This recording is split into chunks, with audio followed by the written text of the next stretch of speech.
All right, welcome back to the Aggregate and Eyes Open edition. Filming at 8 some in the morning, and the coffee has not hit yet. And I'm sick too, so I got the sinus thing going. It's ugly, but we're here again with Carl Sommer, Cutthroat. Carl, how you doing, buddy? Good, man. Good. Happy to be here. Happy to chat. Good, yeah, I'm glad. Are you awake?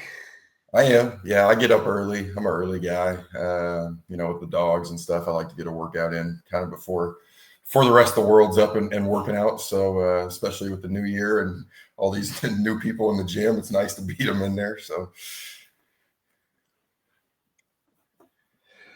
Yeah. You get out there, and you've had a run already this morning. Oof, I couldn't yeah, imagine. I yeah. ran my ass to the bathroom. That's all I did. Um, All right. So today we want to talk about you, get to know you a little bit. I've known you since you were an eighth grader, going into high school, and I've always thought you've had a pretty interesting story. So today we're going to kind of paint that picture of you a little bit. Um, Tell me, let's start with early on with your family life. Where'd you grow up, and what was your family dynamic? Yeah. So I was born here in Portland. Um, Kind of grew up in a few different areas.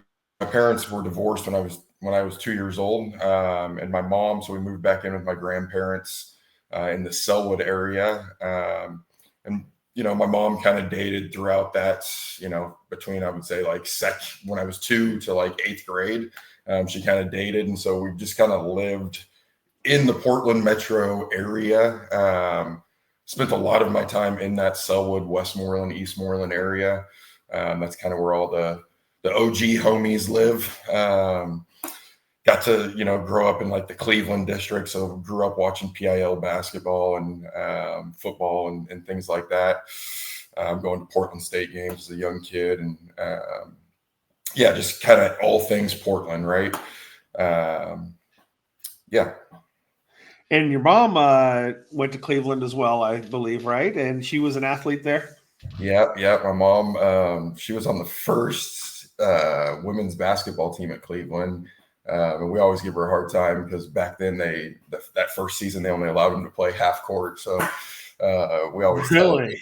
yeah, we always tell them like they were so weak they could only play half court. And uh, Each baskets and everything. yeah, they probably had really like Nerf sized balls with like the little hoops. It was yeah, no. I've seen some yearbook photos and whatnot, and they had the old Chuck tees on and the super high shorts. So it was definitely the look, which is actually funny because I feel like that look's starting to come back in now with the high shorts and the white high tops, right? So it is kind of funny to see. Yeah, having a couple girls that have gone through basketball, and one who's in high school now, the rolling of the shorts. Like if the shorts are long, they will roll those things up until they look like volleyball players. Yep. So yeah, that's great. Um, so your dad and I, Doug, are buddies, and we've known each other for a while and coached together. Well, when did Doug come into your life? Yeah, so Doug came in. I want to say I was in seventh grade, maybe like sixth grade, end of sixth grade, and him and my mom started dating. I remember the first time my mom went to go meet him. She brought me with him. He was playing on a co-ed softball league, and we went to a game out in Lake Oswego at like by Joy Rogers Park.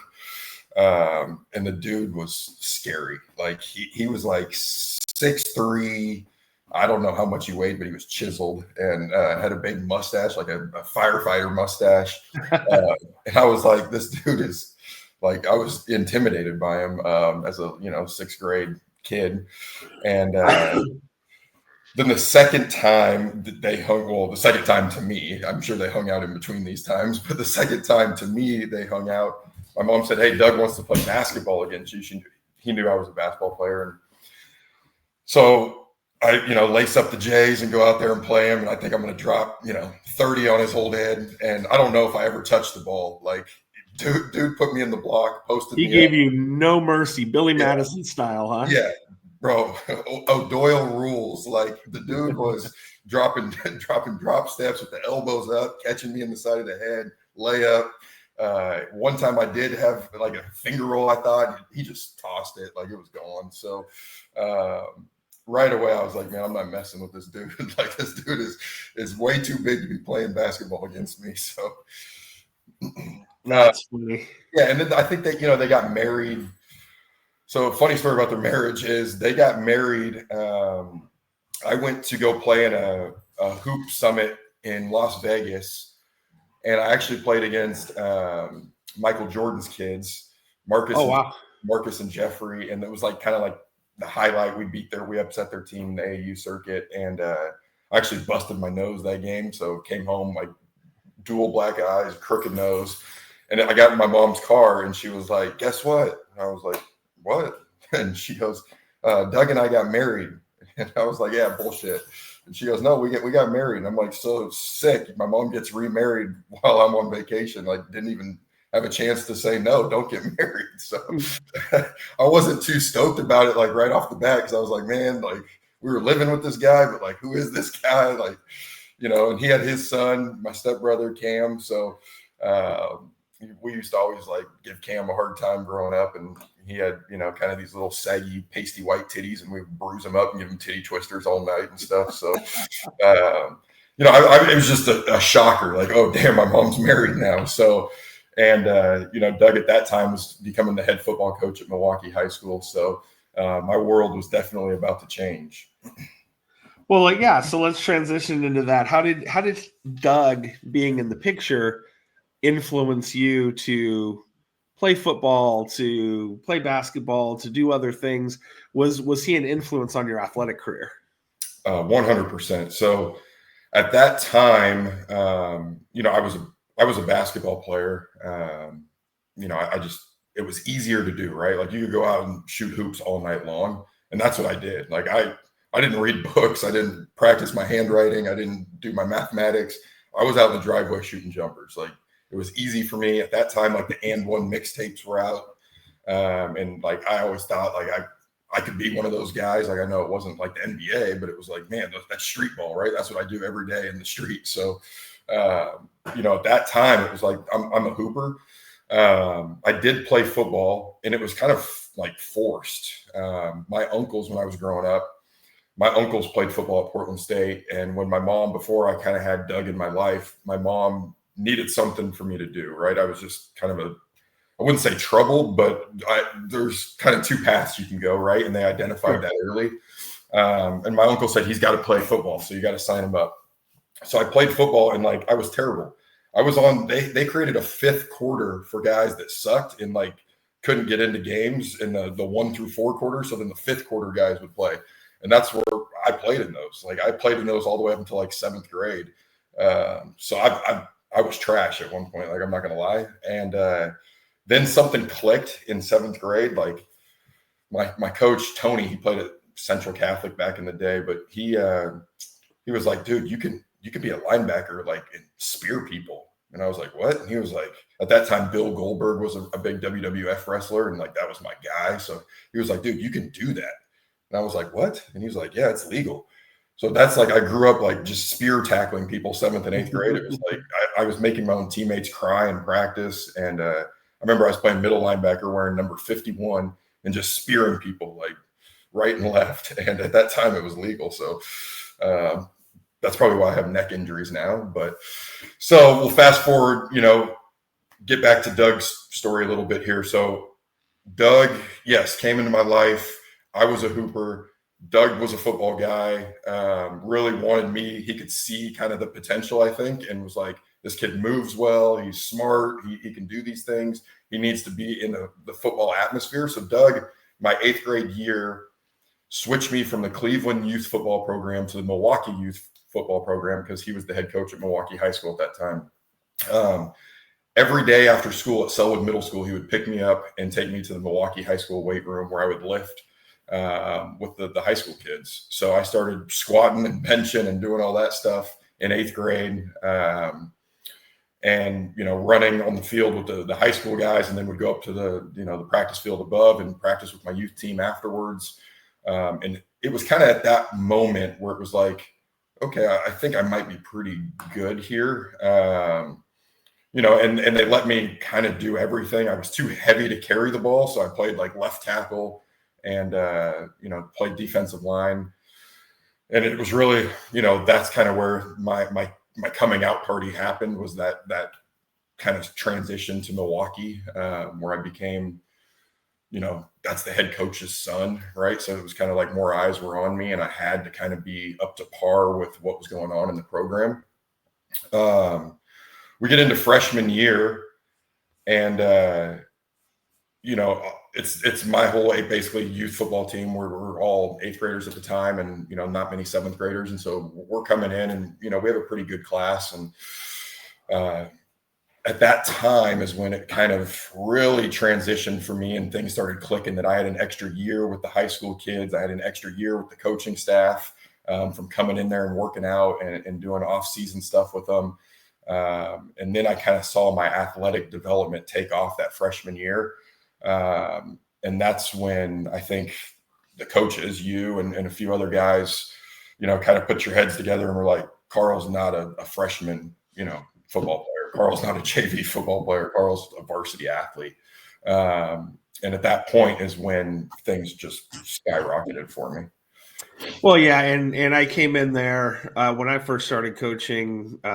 Was my first year as a freshman coach, and you had played one game with us as the freshman team, and we said, and it was kind of a litmus test. Doug wanted to kind of see you out against high schoolers and against some kids who, were pretty good, because we did play Lake Oswego the first game, and which is they're always well coached and trained up, and they were awesome. So you played great against them. He said, "What do you think?" We all said, "He's not for us. He's better. Sure, we'd love to have him, but he needs to go somewhere else." And so he said, "Okay, well, we'll bump him up and see how he does." And you did well that first year. I do remember you held your own. Just watching your development, you were pretty good coming in. And I think this is a good lesson for parents and kids out there, that just because your kid's not doing well in 4th, 5th grade, get them the training, get them the exposure, get them. That's really what it all is, because 90% of the kids have it in them. There is 10% where you can dig the well deep and there's just no water. Like 10% of the kids, it's just not there. Yeah. But 90% of the kids, if they just stick to it and they have commitment and they do things like weight room and they work hard, they can really do some good things. So I dug this up, and you you played in the time where there's not a lot of internet footprint. So it was hard to find this.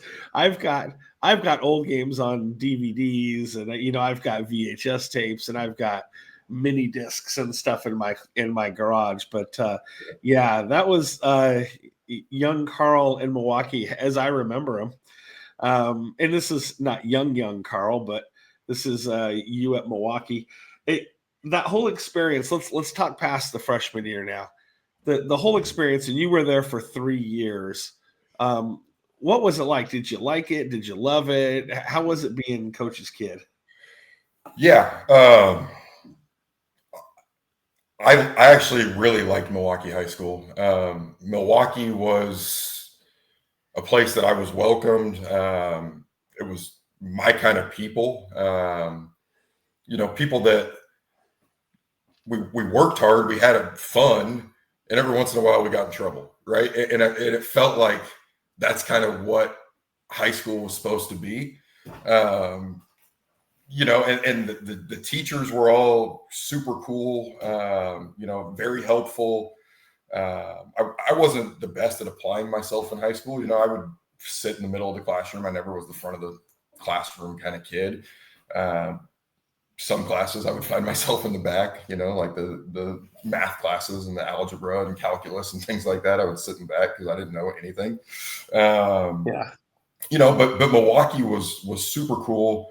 I always had good luck with the girls there. So for me, it was like, this is fun. And then, sports wise, we weren't good. The basketball program struggled, the football program, I think my first year we were 0-9. So, it was like a challenge, right? And at that point, as a freshman, I was just happy to be a part of something and be there with my father figure. And I thought he had a cool staff. And so, as the years went on, I would say like by year 2, it was like this place could really be special. They packed that stadium on a Friday night.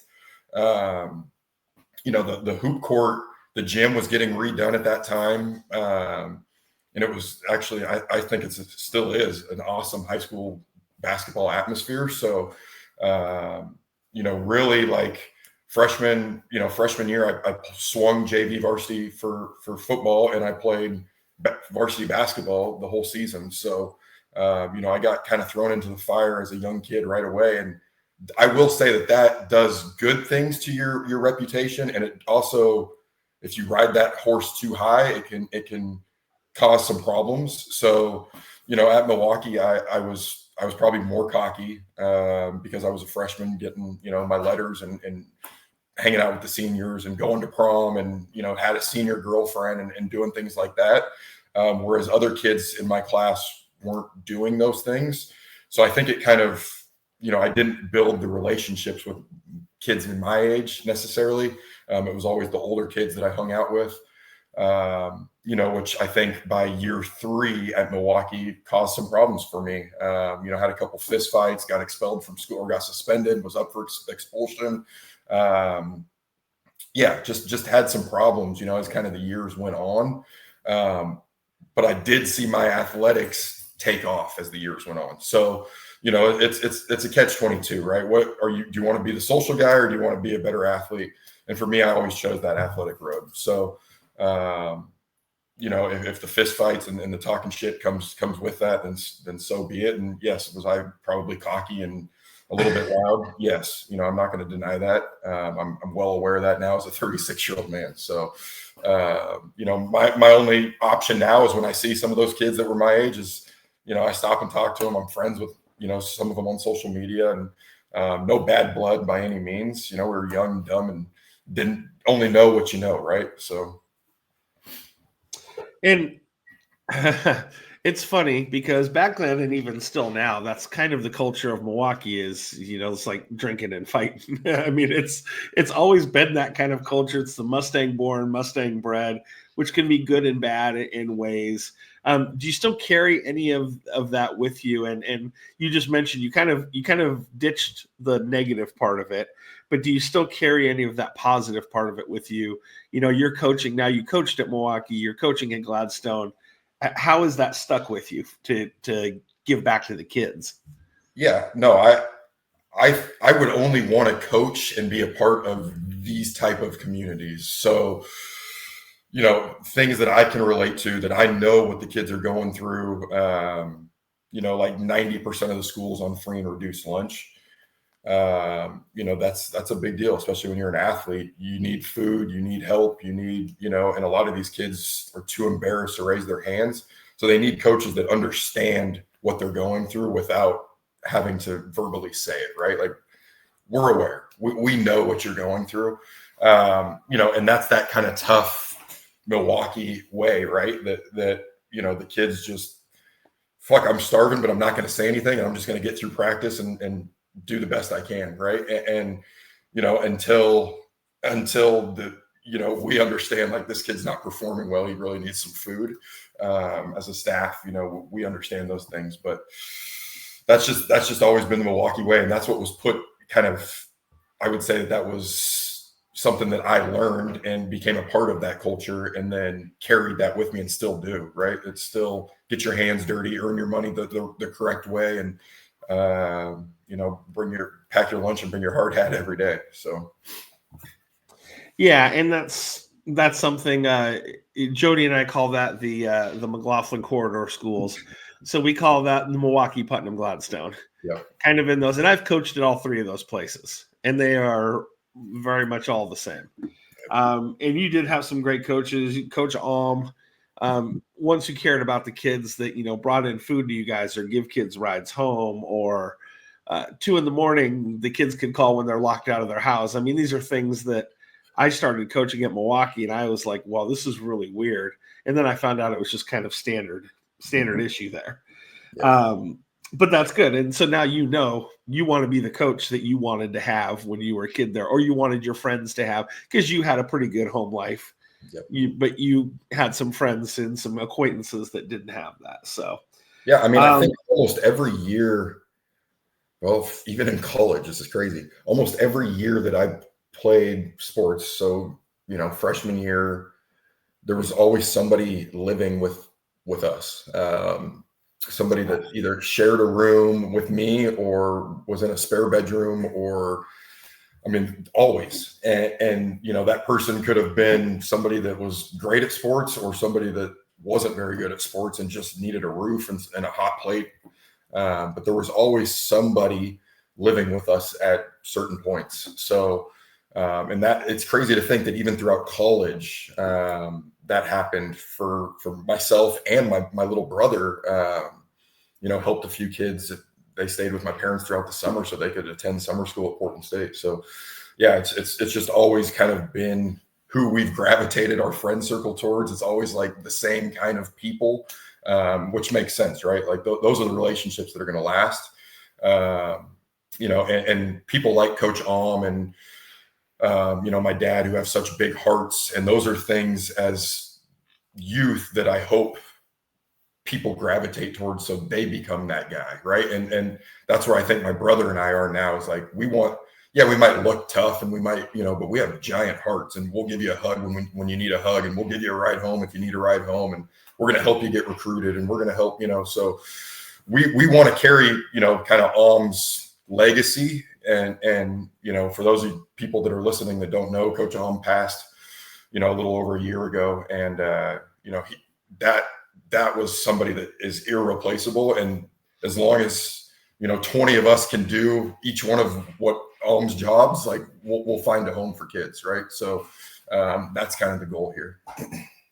Yeah. And that's invaluable. And I told somebody, God, it was just recently, it was a few months ago. I was like, I've cried twice in 20 years, 25 years. And one was when I heard that he died, because he did so much for kids. And when I grew up, and he had kids live with him too. Like, so, I think of Anthony living with him and for so long. And so when I was younger too, somebody was just like, well, what are your life goals? And this is when I had just started coaching. I just started to get to know Doug and you guys and know Alm. And I said, if I could just live in a nice house, have a good family, and have an extra room or an extra bed for a kid. And people are like, well, that's kind of a weird thing to say. And I'm like, you didn't spend 4 years at Milwaukee like I did. Yeah. Like, that was one of my goals, was just to be able to help kids if they really needed it. And so we modeled ourselves after that, young coaches, myself and Jody was there that first year. And I always tried to do that, get through, give a kid a ride, give a kid peanut butter and jelly, just small things that you can do to get kids by. So that's great. We have kids now, like I could tell you a few stories now, but there's a couple kids that it's like they need us more than we need them type deals. Like they're not the greatest athletes, they're not the greatest football players, but they need us. And so when they get in trouble, like I actually cried twice this year during the season because we had to let go of a couple kids that needed us more than we needed them. And now it's like, where are they? Like, they're not even enrolled in school anymore. And, it's tough. And the longer you do this, the longer you coach, you're going to have this, unfortunately, but it's just tough. Like you're trying to save 40, 50 young men's lives. Right. And that's, you can only save so many, and you hope that you have an imprint on the rest. Right. So. Right.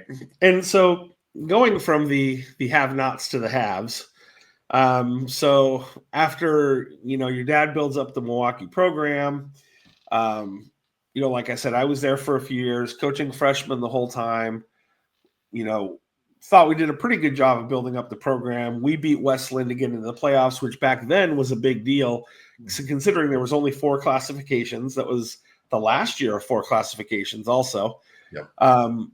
Our league was pretty good. We had Lake Oswego, we had Clackamas, we had Lake Ridge, we had West Lynn. We had a really, really good league. And We get in by beating West Lynn. Doug gets an offer to go coach at Wilsonville, which pretty pristine job. This was after the 2005 season. They had just won the state title in 2004 and were kind of on a roll, and they were going to be 5A in the new classification. So not playing all the big dogs. So it was a great opportunity. What was that conversation like when Doug comes home and says, boy, George Cracer really wants me to take the Wilsonville job. He has built up this program. You guys are really rooted in and attached. What's that conversation like? And going into your senior year, nonetheless. Yep.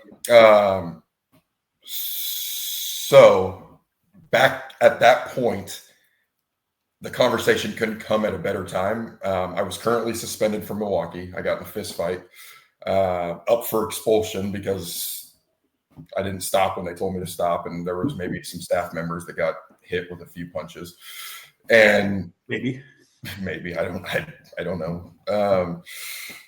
So at that point I remember I was sitting down playing Xbox, early afternoon, because what else do you do when you're suspended from school? And he came home and said, I've got an opportunity to go to Wilsonville. What's this? What do we think? This is a family decision. And, they're fresh off of a state championship run. They just had won the title in 3A. The head guy, his son was a senior. They had another running back that was a senior. They were graduating a few really good players, but they were returning some really good players. But like, as you mentioned, the classification thing. So different league, who knows? For me at that point, it was like we went 0-9, 2-7, 4-5. Now you might take me to a school that just won a ring. And I really had no stress because I was already getting offers for colleges rolling in. So it was like, let's go. Like I'm here. I'm ready to go. You guys tell me when to leave. So at that night, we decided, like, Doug's taking it. This is too good of an opportunity for him. He's worked hard to get something like this, to inherit a winning program. I packed my bags that night, and I enrolled in school before my parents even moved to Wilsonville. I was gone. So,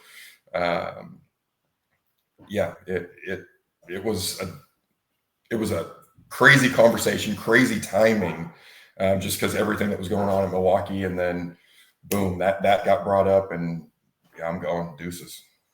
So what was it like in Wilsonville being the new kid and being kind of the kid from the other side of the tracks, right? You were just like the Johnny Dirtbag rolling into Wilsonville from Milwaukee. Yep. So I rolled in. I'll never forget Wilsonville, day one. Mind you, I had 4 or 5 tattoos at this point. I'm 16, 17.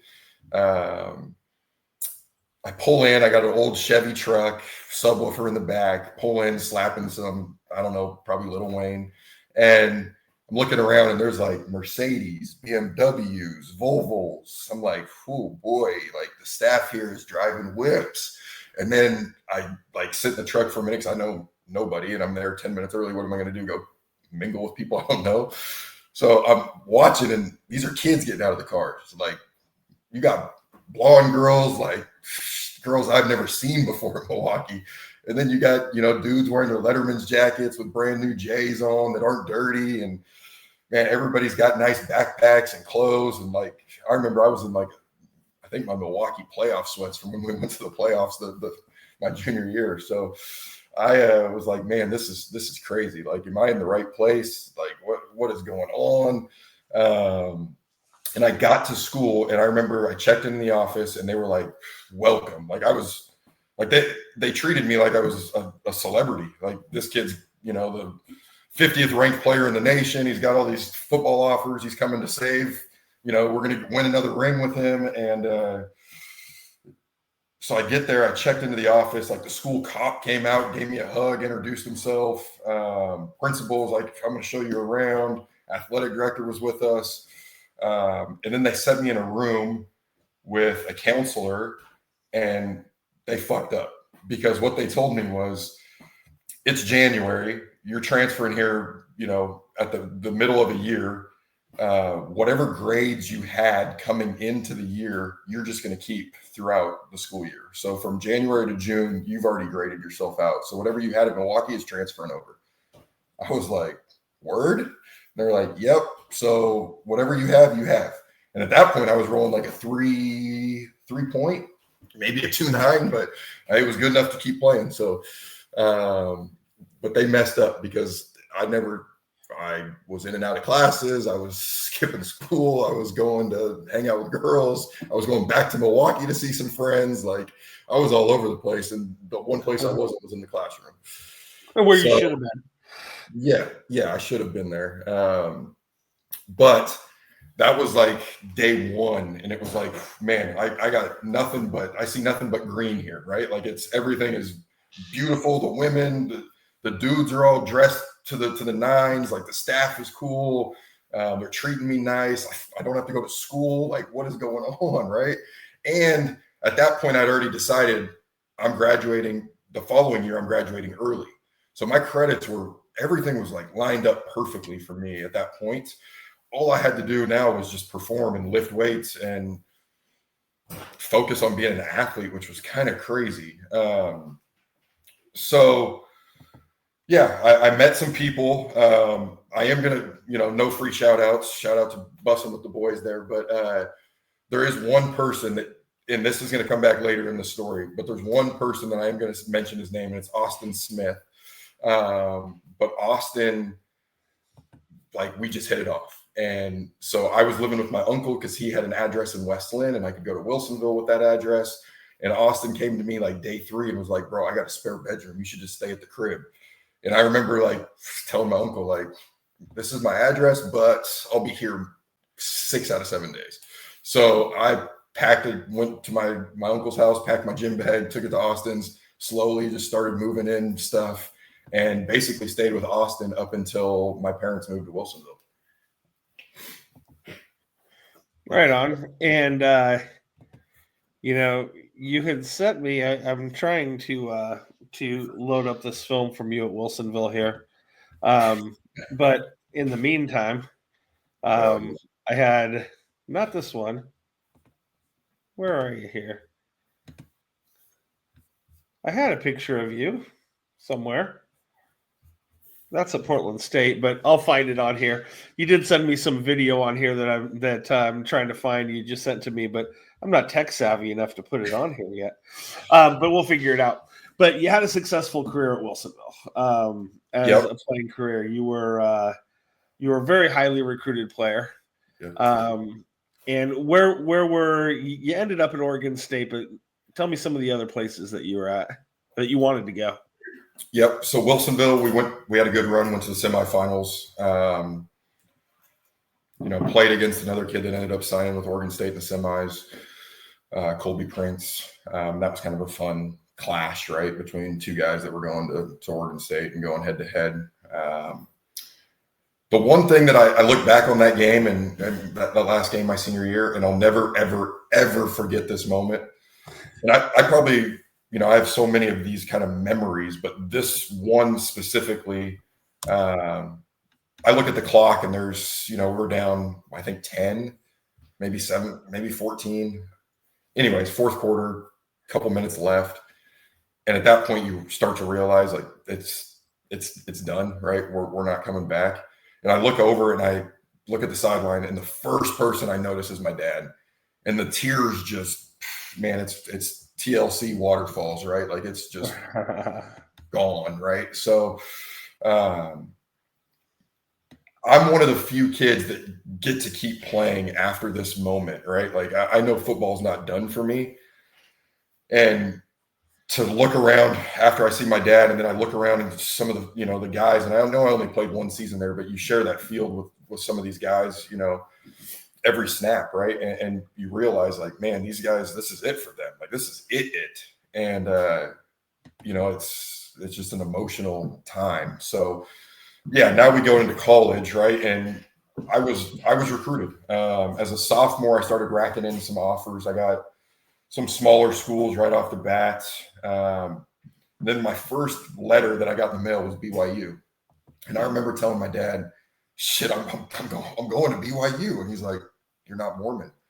And I said, I don't even know what Mormon is. I don't even know how to spell Mormon, but I'm going to BYU. And look, they're sending me stacks of things. They want me out here. And then a couple days later, it's Navy, and then it's Air Force.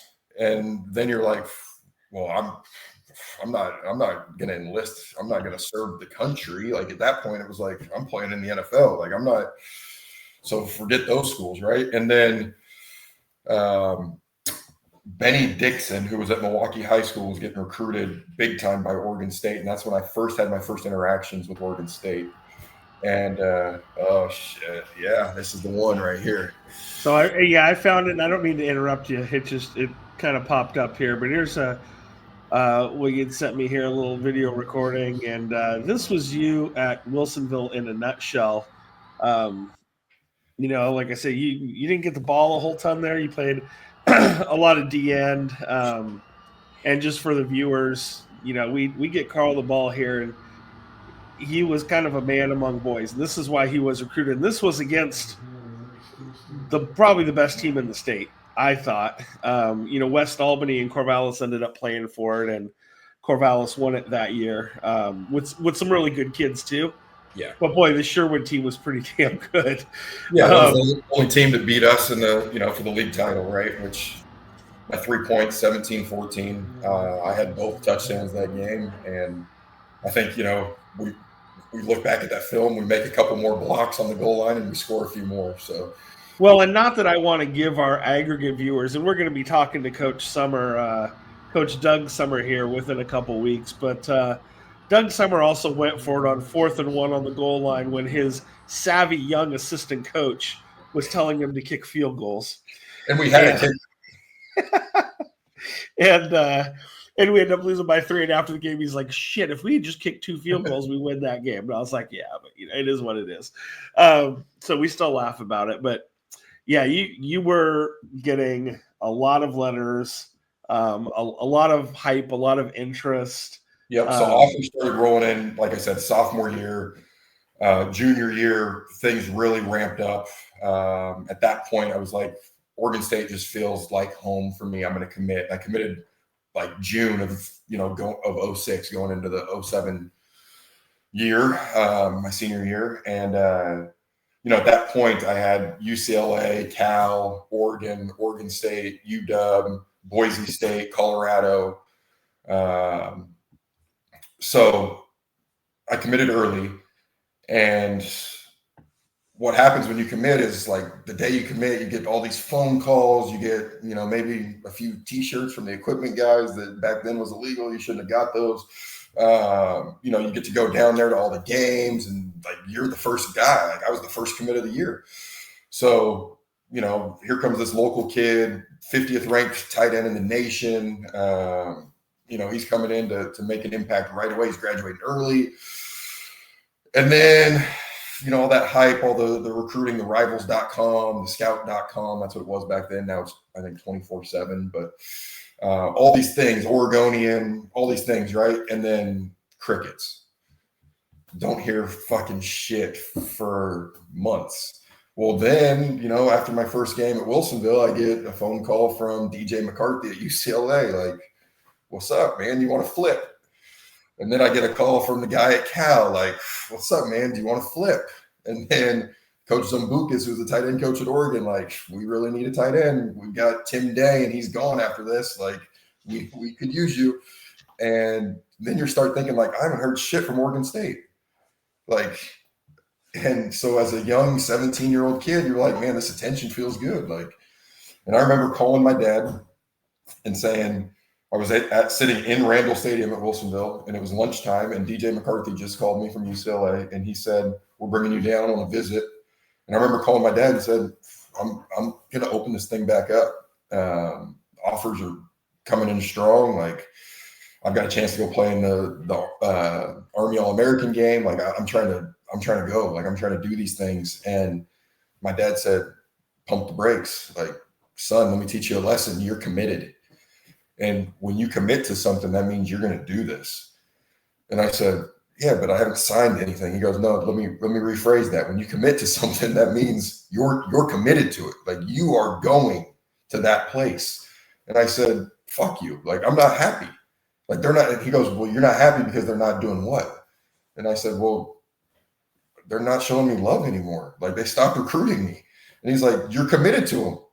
They're trying to help build your class so you guys can be better. And I said, well, they should still be recruiting me. Like, all these other schools are still recruiting me, even though I'm committed. And he said, nope, that's not how this goes. Like, you need to call that coach and tell him you're not coming down there. And I remember being so angry and just, I probably said some bad words when that phone call got off. And then I said, fuck it. Like, I'm still going to go. Like, I'm almost 18. Like, you can't tell me what I can and cannot do. And then I called my mom. And my mom, for anybody that knows me, like, we're best friends, right? So my mom was like, I caught wind. You're going to Oregon State. Like, we are too poor to travel every week to see you play. Like, I've never missed a game. Like, you know how my heart will be broken if I can't go to your games. And at that point, I was like, I guess I'm going to Oregon State. So, Go Bobby. So I get to Oregon State. I graduate early. I get to Oregon State. And at that point, there was only, Sean was the year before me, Sean Canfield. So there was two guys that ever graduated early in the whole program history. It was like still kind of a new thing, right? At that in 06, 07. So Sean and I were the first two Beavers to ever graduate early and enroll. And I get there and, I go through, because I had like a month before spring ball started. So I get there, I go to weights, I get all situated with classes. And then spring ball starts. And I remember walking in and there's a black jersey hanging in my locker that's number 94. And I was like, they got me fucked up. This is the wrong thing. So I go back there and I say, hey, Arnie and Lightning, they're still there, still the equipment guys. And I said, hey, Arnie, I should have a white jersey and it should be number 6. And he started laughing and he was like, first off, it wouldn't be number 6 because that's, so-and-so that played receiver. And I was like, okay, well, it should be a low number. That was what was promised when I got recruited. And I said, well, let me double check again. And they go back to an email and they're like, nope, says defensive end, 94. So I go right up to Nigel Burton's office. That's who recruited me. And he's like, go talk to the D-line coach, Coach Joe. He said, I just recruited you. I'm like, okay. So I go to Coach Joe, and Coach Joe's like, you're playing defensive line.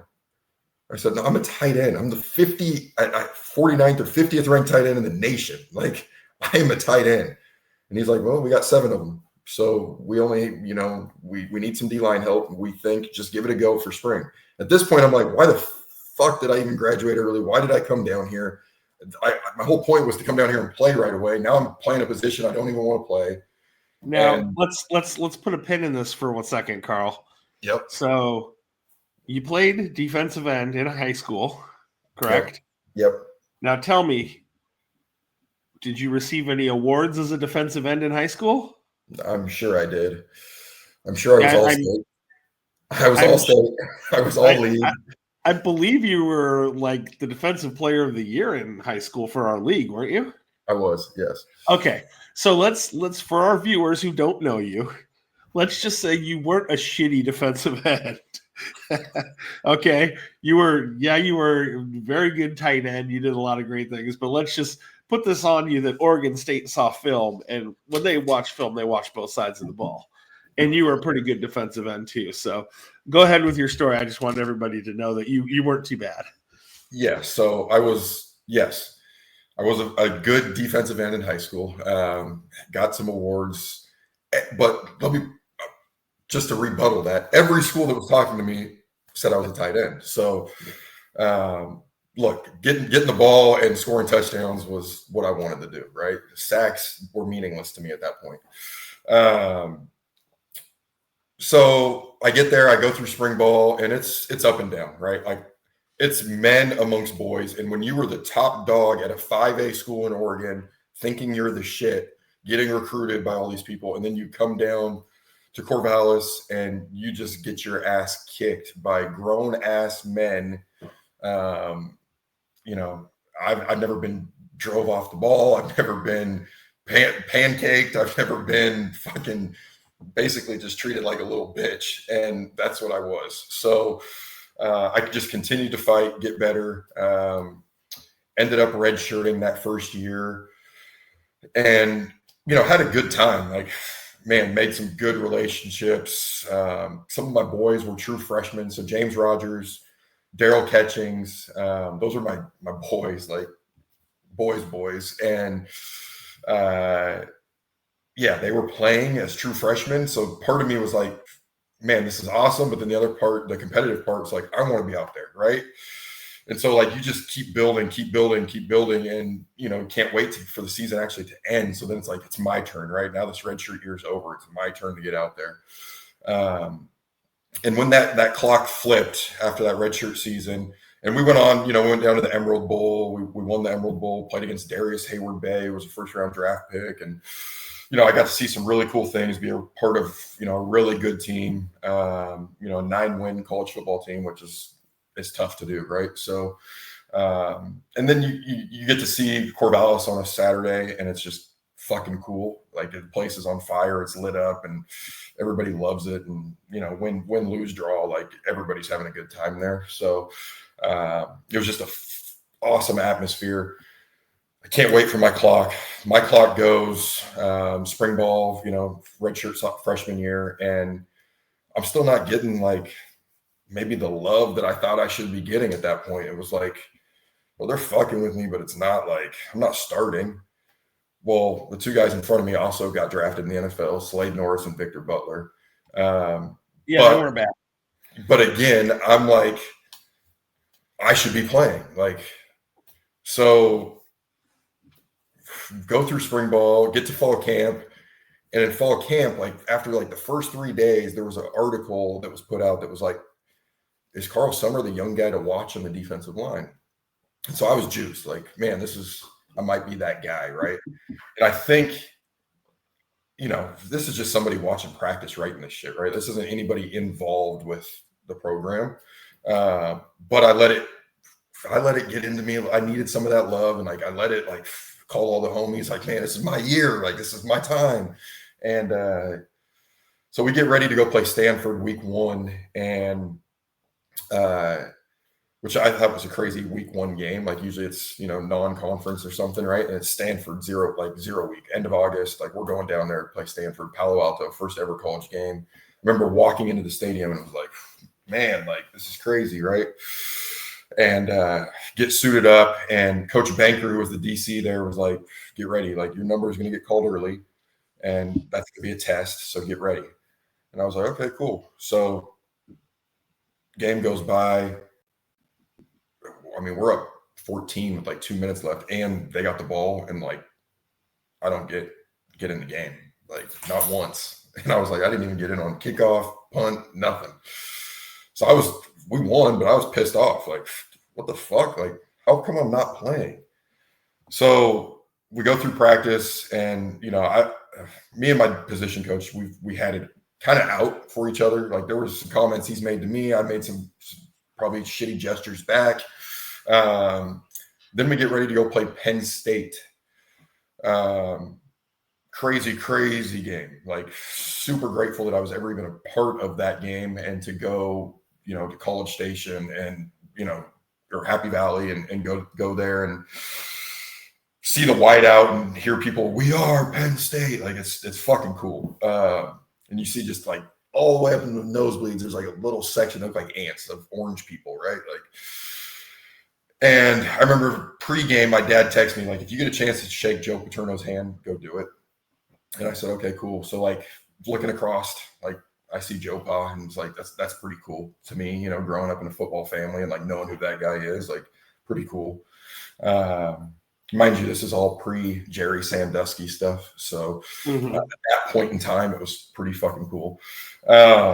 So I end up playing that game, had 2 tackles for a loss. I remember being in the 3-point stance, and that ESPN Sky camera was like right here. And it was like fucking weird. Like that thing's, I'm going to hit that thing. And then the ball snapped, and there's a lineman right in your face. And it's a lot going on. There's people yelling. It was just crazy. So I'm riding my high horse. We lost like 49-14 or something that game. But I'm on the bus, like texting everybody, like, y'all see me 2 TFLs? Like, I told you I'm him. Like, I'm that guy. And so then the next week we get ready for Hawaii at home, and I played like 2 snaps. And I'm like, what the fuck is going on? So it's now bye week. We're getting ready for USC, number 1 team in the nation. And I'm like, I don't want to be here. So I called my parents, and they were aware of what was going on with position coach. And my dad came down for a meeting with Coach Riley, and we met, and the position coach came in, and it got a little stressful. My dad walked out of the meeting at one point and said, like, I now see what you're talking about. Like, you deserve to be somewhere else, coached by, somebody else.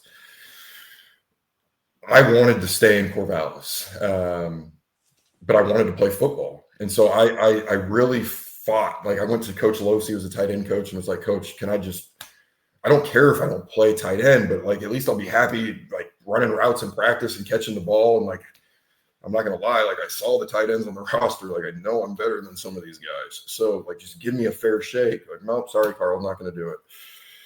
So at that point, I stepped away for a couple of days and decided at that time it was time to transfer. And this is 2009. So there is no NIL. There is no portal. There's literally fax machines and emails. And the way that you transfer is you have to get the release from the university. And if you choose to go to another Division I FBS school, you sit out a year. If you go in conference, so if I go to Oregon, UCLA, Cal, Washington, schools that were high on me as a recruit coming out of high school, you have to sit out 2 years unless Coach Riley says, we'll make an exception here, which he said he would not do. So at that point, I'm like, I've already set out a redshirt year. I hardly played this year. I'm not going to go sit out. What's another 2 years? I'm done. Like, so it was basically, you got to go down, right? And Portland State was in my backyard. I grew up, being aware of what Portland State was. My uncles played football there. Jerry Glanville was the coach with NFL ties. They came to my living room, I think the night that word got out. There was 3 coaches in my living room. My dad had the DVR of the Penn State game. They were like, come, like, we'll get you situated. And, oh, yeah, we're going to put a tight end in, and we don't have a tight end because we've been running the run and shoot. You're going to play both sides of the ball, and you're going to play special teams. So I'm going from playing 7 plays a game at Oregon State to you're going to play 100 snaps a game. And then, like, my dick gets hard, right? Like, I'm gone. So, and I get to stay local, like, get to hang out. At that point, I still had a girlfriend in the area that, I met at Wilsonville, right? So it was like, yeah, like, I'm here. So I transferred, and I become a Viking. And what was the Viking experience like when you got there? And when I say that, not as much campus life, because you're at home. I mean, you're at your home city anyway. You kind of know what's going on. What was the on the field experience like, and what was it like? They said you could play offense, defense, and special teams. What was the reality of the situation when you got there? Yeah. So first off, Portland State, it's a true commuter school, right? So there is not the college life. Being an athlete does help that because you're, with the other athletes in the Stott Center, their athletic center. But your resources are slim compared to Oregon State. Your scholarship money's slim compared to Oregon State. And your help was slim. So you get to Portland State and I'm top dog. Like, very few major, I'm calling at the Pac-10 a major conference, right? So very few major conference transfers. So you come in and there's either guys that like can't wait to fucking be your friend, or there's guys that want to fucking have a target on your head, right? Because now you're coming in for somebody's job at the college level, and like, you're riding this high horse. You think you're fucking better. Well, guess what? Now you're down here with us. We all get dressed the same. We all tie our cleats the same. You're not any fucking different, right? And so that was kind of a hard reality check for me right off the bat. But being in the city and like, this is where I grew up. I got a chance to make an imprint here. Like, this was cool for me. And I don't need all that. I'm going to show people I don't need all that fancy shit. I don't need a big stadium. I don't need a, $1 million weight room. Like, just give me some fucking free weights, a turf field, and some Nikes, and I'm going to fucking make it to the next level. Right. And that was the mindset the whole time I was at Portland State was I've got to make it. Like, I promised my mom I was going to make it. Like, I've got to just make it. And so I'm going to do whatever it takes. I'm going to be the first one in practice. I'm going to be the last one to leave. I'm going to be that dog in the weight room. I'm going to be, the dog out there running 110s. I'm going to make sure that I don't get passed up. So when I got there, they ran a 3-5 defense, and they were like, we need you to gain another 20 pounds. At this point, I'm already like 240.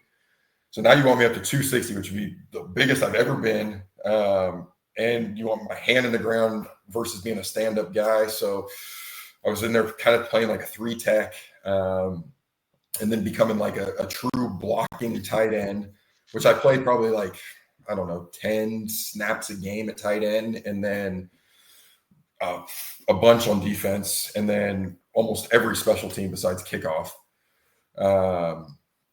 So I was playing like 90 snaps a game. Got hurt that first year at Portland State, rolled my ankle bad against Montana. Severe high ankle sprain. They were like, we've got to kind of air cast this deal. You can play as pain allows. Well, I just set out, and like basically 2 years. Like, last thing I want to do is sit out again, right? So I'm fucking playing through pain all year on this ankle. And I had a subpar year. Didn't get all conference, didn't like do the things I said I would do. Our team was below 500, and boom, Jerry Glanville's out, fired. Guess who gets the job? Nigel Burton, who recruited me to Oregon State. This is, to me, is like, fuck, this is awesome, but this could be bad. Like, Oregon State and I didn't have the greatest. I've now left, and I've even come out publicly and said, fuck those coaches. So I don't know, like, at this point in my life, like, where's this going to go? He initially hires my D-line coach at Oregon State's best friend to be our D-line coach. And that's rough. That's a tough situation. I was like, what the fuck am I, like, football's over. Like, it's done for me. Writing's on the wall. It's just not meant to be. 2 weeks into him taking the job, Arizona State calls him, and he's gone. So, okay, maybe I'm back in this thing. Maybe I'm back. Nigel and I are squared up. We're good. Things are good. He ends up bringing in who I call like my greatest D-line coach as a person, as a coach, a friend, a mentor, just all around guy, Lengy Suianoa, who's now at Michigan State with Jonathan Smith. He actually was at Oregon State prior.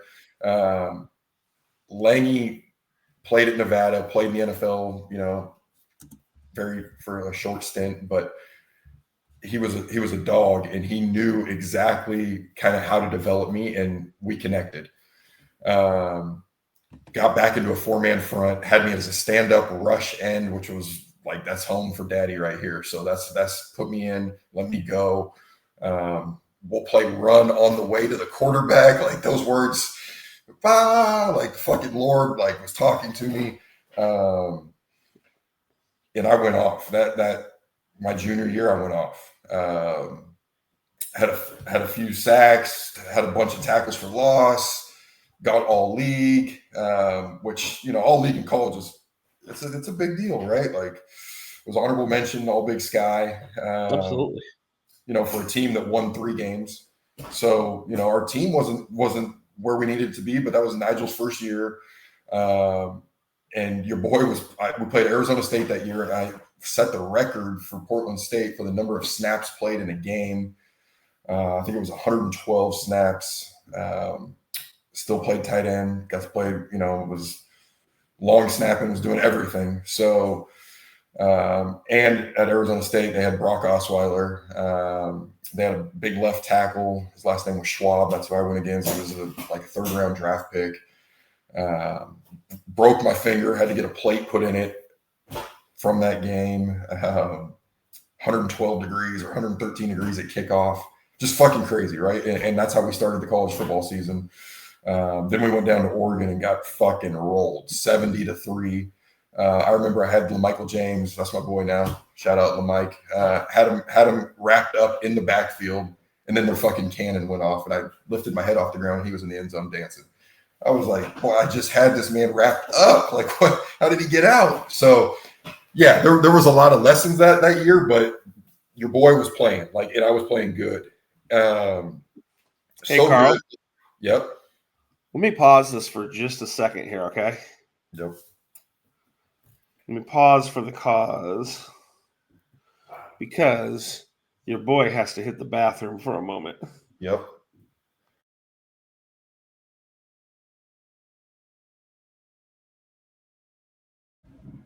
My cold medicine for the last 2 days. Whew. All right. Let's pick this up. So you're in Arizona State, whooping ass, taking names. Yep. All right. Go ahead. Continue, please. All right. So, yeah, end of junior year is kind of when, I would say Carl Sommer's NFL dreams, they're starting to become reality. More teams are swinging by. We had a few other guys on the roster. Deshaun Shedd, who ended up playing with the Seahawks for a while, that made it. Julius Thomas, who played with the Broncos and the Jaguars. Yeah, so there's teams rolling in. There's more awareness of what's going on in the park blocks. We have a junior day, which for those that aren't familiar, like basically a combine, right? You come in. There's a bunch of scouts from the NFL there, and you run a 40, you'll do some bench pressing, you'll do some jumping, and then you'll take the Wonderlic test, right? And that kind of will get you your grade assessment for where you're at. So if you wanted to leave school early, they'll grade you out or they'll put you on the board for the next year. So I go in weighing 272, measure me at almost 6'4", and I ran a 4.69, and the scouts were like, yo, what's going on here? So we need more film. We need to see what's going on.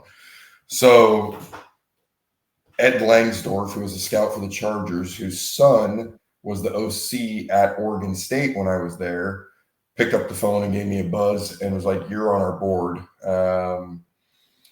What's your story? What's going on? And then at that time, there were a few other coaches that reached out, or scouts that reached out, came to the school. We had some meetings, get on the board, put in film. What are you doing here? What would you do if this, kind of play scenarios, right? So that's all good and dandy. And, now I'm thinking I'm gone. This thing is, I'm going to have a good senior year and we're out. I don't even need a degree. School's over for me. So I put my full focus into the NFL at that point. It's senior year, just got to stay healthy and be gone, and we're gone. So senior year ramps up, have fall camp, and I'm starting to get these stingers in my neck. My arm's going numb, and it's 10, 15, 20 seconds, and then it's back, and then I'm back out there, right? So take a play off, and then you're back. Well, it starts to get worse. Things are getting, the numbness is lasting minutes now, not seconds. Week 1, we play Southern Oregon, and we dog them. And then we're getting ready to go down to TCU and play, which is a big game for me, right? Those are the games that you have to ball out, being in 1AA, going to D1 and playing, right? So we go down to TCU, get ready to play. We have a bye week in between, and we go full speed in practice, and I get hurt pretty bad. I'm laying face down on the field, and I don't have any strength to move. And at that point, it was what's going on? There's something more serious going on here. I've completely lost feeling on the whole like right side of my body all the way down to my hip. It's completely numb for me. So I go get checked out. I find out that I have severe neck issues. I was born with spinal stenosis, a narrowing of the spine. I have complete nerve damage in the left side of my arm. And it's starting to trickle over to the right side of my body as well. At that point, I go through some serious tests, weeks of tests. I missed, I think we're at probably 4 weeks into the season now. So I missed the TCU game, missed a couple others. I haven't put a helmet on in that whole time. I haven't done anything. I haven't lifted, I haven't ran. They're not playing around with neck issues, right? So I then get called in to Rebound Orthopedic, who was our team doctors, who is the Blazers team doctors, who works on a bunch of athletes. And they asked me to come in. My mom is with me, and we go meet them at the hospital. And they basically tell me, you're done playing football. And at that point, it was like, what is going on? Like, when Booby Miles and Friday Night Lights is at the doctor and he's ready to fight him. And but I felt it. Like that was it. Like, it was like, what? Like my career's over? And they're like, yeah, you're done. Like, you need surgery. You're done. I mean, it's no team is going to take this risk. Like, you're a hit away from being paralyzed. And at that point, it was like the whole world just dropped.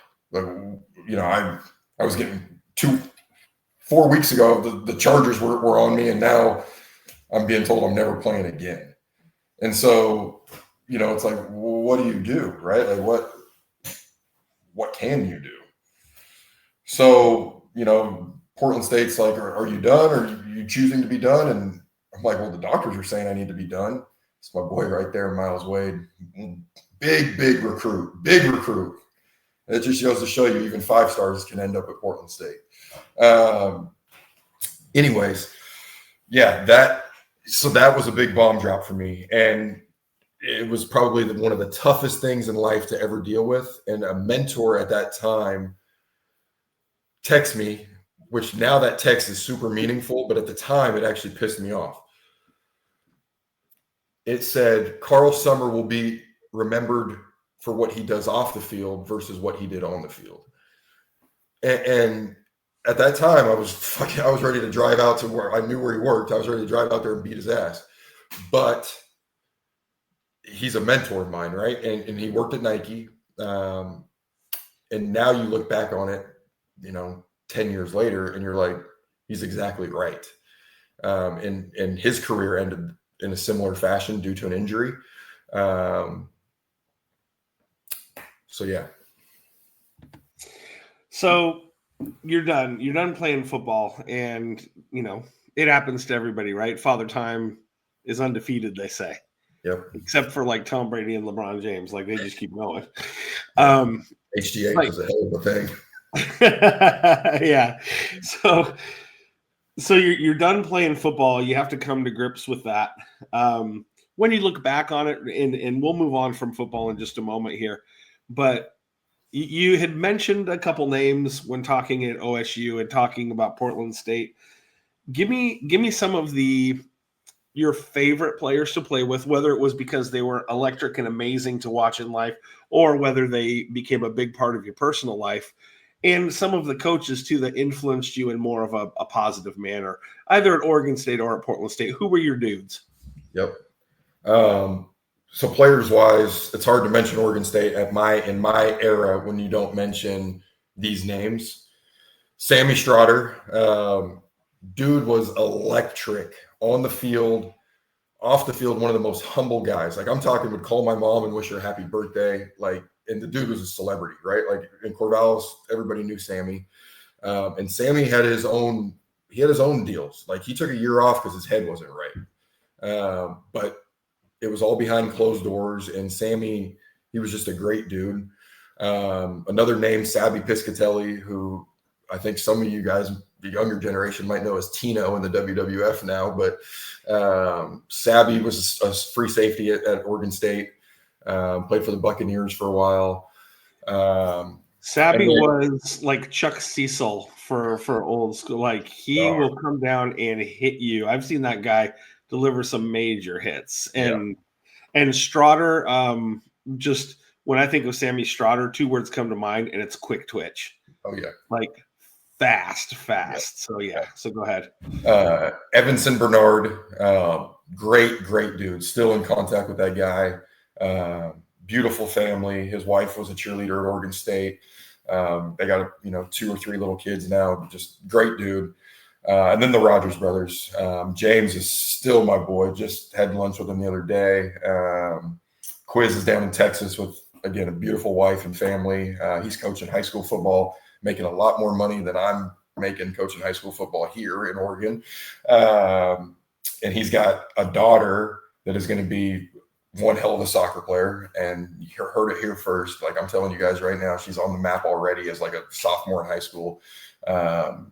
And she will be a stud.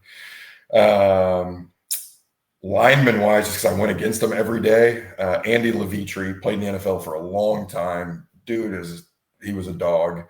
Roy Schuning, local guy from Pendleton, another dog. Kyle Devan, who's now the Oregon State O-line coach. He was the center. He was a dog. Kid my age, who actually we used to battle. Mike Remmers, he played in the NFL for a long time. He got his ass whooped in Super Bowl by the Broncos, off the edge when he was with the Panthers. But Von Miller will do that to anybody.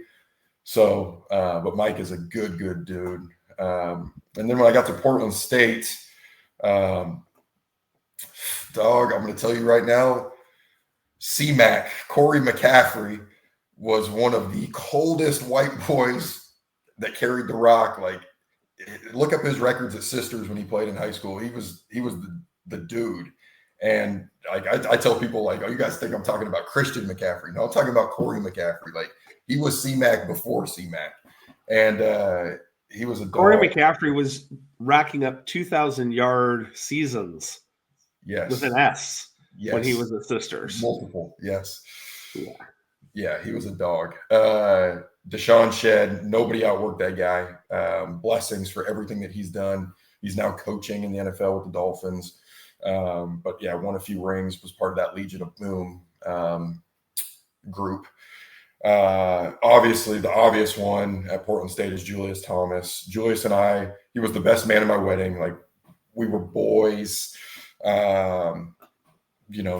Still love the dude. Nothing but the best for him. We're not as close now, but I wish him nothing the best. Obviously, he had a great career. I was able, lucky enough, I should say, to live with him in Denver when he really started to take off. And, that lifestyle, that what we lived in Denver, that shit will just always be remembered. So for anybody that watches the show Entourage on HBO, it was a little Entourage-esque, and some people might call me Turtle. So those are some names there. Miles Wade, one of the pictures you showed, Miles has a great story. That's another dude. If you ever got a chance to talk to Miles, he's a great dude and super humble guy. He went through fucking roller coasters, mom passing away and, trying to deal with that as a young kid, being a 5-star, going to Texas Tech, and then dealing with Coach Leach down there who didn't see eye to eye with him, and then going to Oregon and fizzling out, and ended up at Portland State as a 5-star, and then ended up working with the Seahawks and the Panthers for a little bit. But yeah, the dude is just a freak athlete. So yeah, those are some of the players. Coaching wise, I'm going to save one guy for last, but it's hard to tell my story without mentioning Nigel Burton. Nigel, he started it for me. He put me on the map. He's the one that took a risk on me and recruited me and gave me an offer. And, Nigel and I don't see eye to eye. I'm not the biggest fan of Nigel Burton right at this moment in time. That being said, Nigel did a lot of things for a lot of people in a positive way. So it's hard to knock the guy. The way my career ended, I think some things could have been handled differently. And it is what it is. We grow and we learn and we move on, right? So, but he's impacted a lot of people's lives. Fuck, he gave my brother a scholarship, and he gave my brother an opportunity as well. So, got to thank the guy for everything he's done there. Mike Riley, Coach Riley's he's a great guy. He's never one that's going to cuss anybody out. He's never one, that's going to yell in your face. Dad gammit's the only swear word you're going to hear from him. Dude is just a class act, coach. Wish him the best. I know his wife passed recently, and just wish him nothing but the best. And then I look at, some of the guys at Portland State, thanks to that staff for giving me another chance. Coach Fetter, Coach Kraft, who's now at Pacific, and Jerry G. Those guys gave me an opportunity when I thought, maybe football was done. And then Langy Suinoa, as I mentioned earlier, dude I'm still in contact with him. Like he's still a great guy. And then the last name that I am going to say is Coach Joe, who was my defensive line coach at Oregon State. We've seen each other since. We've grown up. We've both matured. But I think I've matured more, and I'm able to say, like, the dude was a hard coach. And maybe I was babied a little bit in high school. Maybe I didn't have that. I don't know. I trusted my dad's instincts as well in that meeting, and my dad said we should go. I knew my dad was probably right. And Coach Joe even acknowledged that. He was immature in that meeting, and he wishes he could do it again. And guess what? I wish I could do it again. I go down to Corvallis still every Saturday, tailgate, and see some old buddies and hang out, and wish those guys nothing but the best at Oregon State. So, I got a picture of old Reeser Stadium right here behind me. It's, to me, that is one of the biggest mistakes in my life is leaving that place. And I wish I could have just made it work. It didn't work. We adjust and go. But if you look back on certain points of your life that maybe affected things, that is definitely one of them. Good.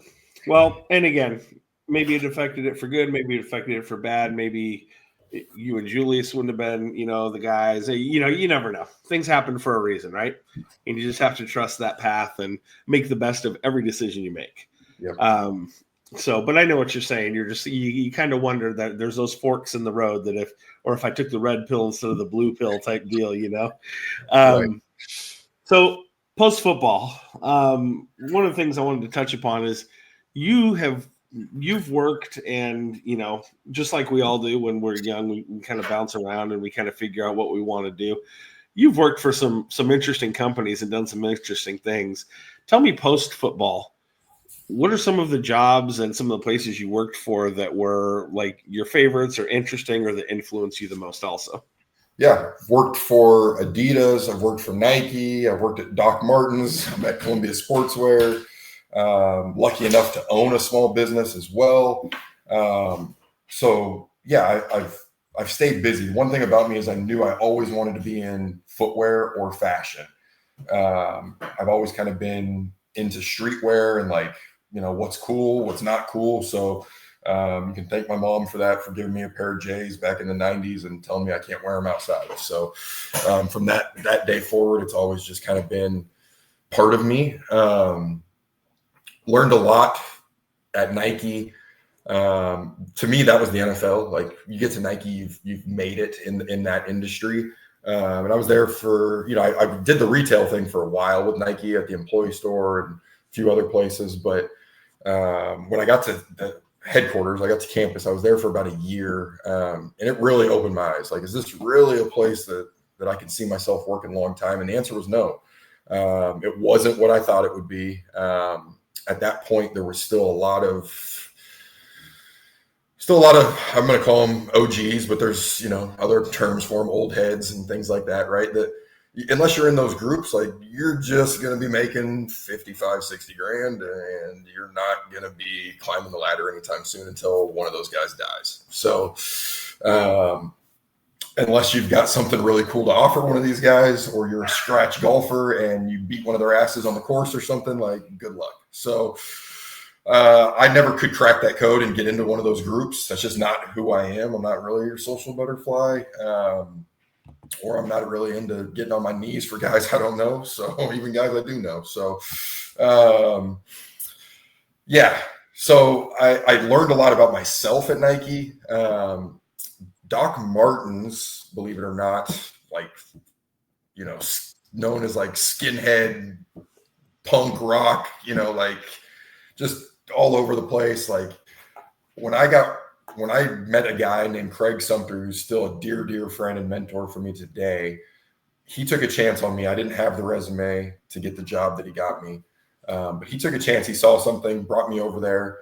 And I learned a ton from him and his team, and grew with that company over 6 years, became a manager of the customer service team. So I had 8 people reporting to me. And at that point, like I kind of knew like, this is where I need to be. Like I need to be a leader of a team and have people reporting. I can go coach, right? And start to kind of correlate what I was good at and where, you know, what got me here to now, how do I have that input in the fashion world? So started doing that. And then he left and went to Columbia Sportswear. Well, guess what? Your boy left and went to Columbia Sportswear too. So he just retired. And I wish I was that age where I could just retire too. But now I have to work a little bit by myself without Craig, and do some things. So lucky enough to be able to do a couple different things for Columbia. I handle a lot of, everything on the Sorel side. So all the Sorel footwear, you know, working with different accounts and product and doing all sorts of stuff. So it's gotten really fun and really busy. And then, like I said, we own a small business. My wife's a tattoo artist. And we've had that for, double-digit years now, maybe 10, 11. And over on 48th and Division, New Rose Tattoo, no free shout-outs. No, it's all about the plugs, baby. It's all about the plugs. We got 6 artists there. It's a great shop. It's the #1 shop on Yelp, which helps a ton when people are like, tattoo shop Portland, and boom, pops up. So I am obviously a canvas and a practice dummy for a lot of the artists. So oh yes, that was one of the questions that I did want to ask you. So you have to settle a bet for me here, because somebody in my house says that they think that you don't know how many tattoos that you have. I said everyone who has a tattoo knows exactly how many tattoos they have. So how many do you have? You should have never made that bet, because I have. Oh, you lost track, you son of a bitch. Dude, I have so many tattoos that, I mean, how is it possible to even know? And what is a tattoo? Like, is this all one, or are these separate? Like, you know, each session was done different times. Like, I don't know. At this point, my body's just one tattoo. So, you know, I'm actually almost done finishing my head here. So I'm in a wedding though in August. I'm in my good friend, Vietnamese guy. I'm in his wedding, and I know that tattoos aren't culturally fond in certain places. So I may or may not be growing my hair out. So I'm trying to really finish this soon so I can start that process.